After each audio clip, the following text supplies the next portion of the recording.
Professor José Carlos Sepúlveda, queria começar conversando um pouco sobre a eleição nos Estados Unidos, podemos? E aí, nos bastidores, 10 minutinhos antes, 5 minutinhos antes, você me dizia que tem uma novidade, que tem uma informação. Vamos começar por ela e depois a gente pode falar um pouco sobre como anda a eleição dos Estados Unidos. 5 de novembro, não é mesmo? É a data da eleição. Claro que ela começa antes. Outro dia me deram um puxão de orelha. A eleição começa antes. Eu falei, mas a data, né? Precisa ter uma data. A data é 5 de novembro. O Ivan Kleber explicou isso muito bem também na semana passada, mas então eu queria ouvi-lo sobre, primeiro, a informação e depois a gente vai falar da eleição dos Estados Unidos, da Europa, vamos falar um pouco sobre censura e liberdade e, se der tempo, eu também queria falar um pouco sobre o que está acontecendo em Israel.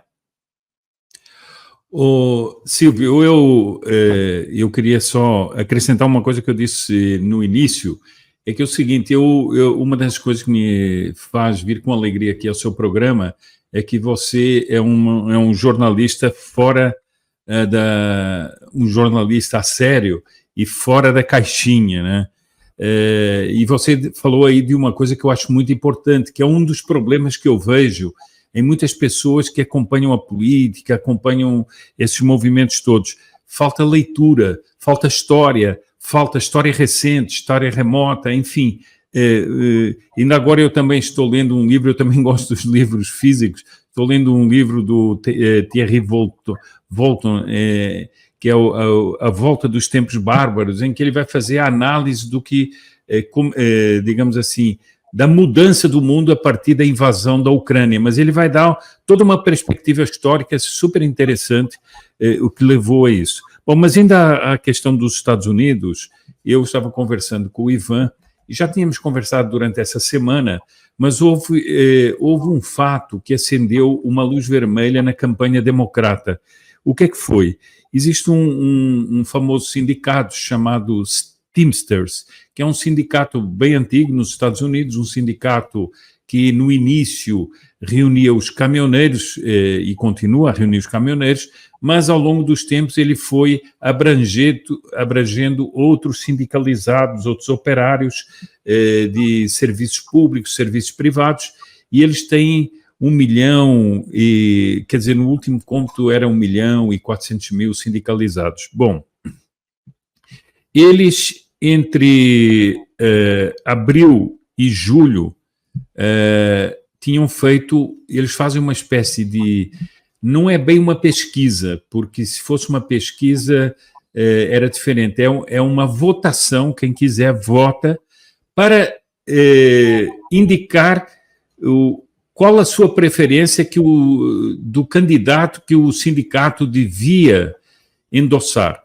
Então, quando o Biden ainda estava na corrida, o resultado foi Biden 44,3%, Trump 36,3% e depois os outros.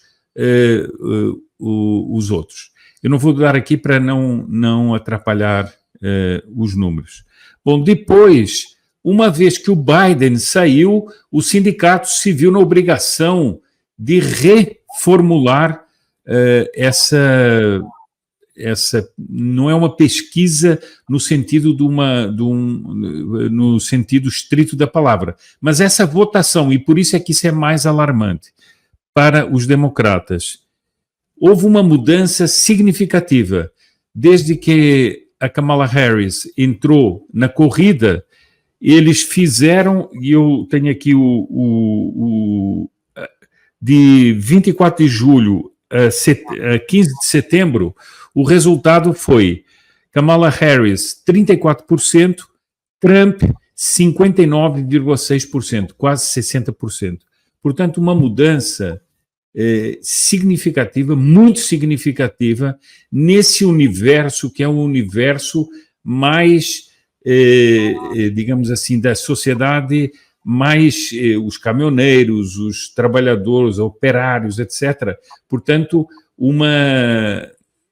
um universo que seria, teoricamente, segundo a propaganda, seria mais propenso à esquerda. Ora, o que nós vemos aqui assim é essa grande mudança, e é uma coisa curiosa.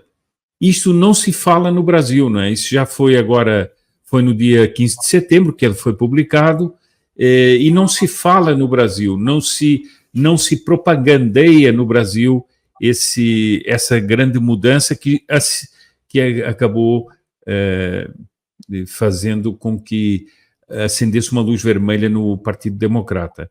Então, esse era o primeiro ponto que eu queria trazer aqui, que eu dou muito valor a uma pesquisa dessas, porque ela é muito mais real do que propriamente só tendências de votação, que há muitas, o próprio Ivan me disse, as pesquisas são as mais variadas e com as tendências mais diversas.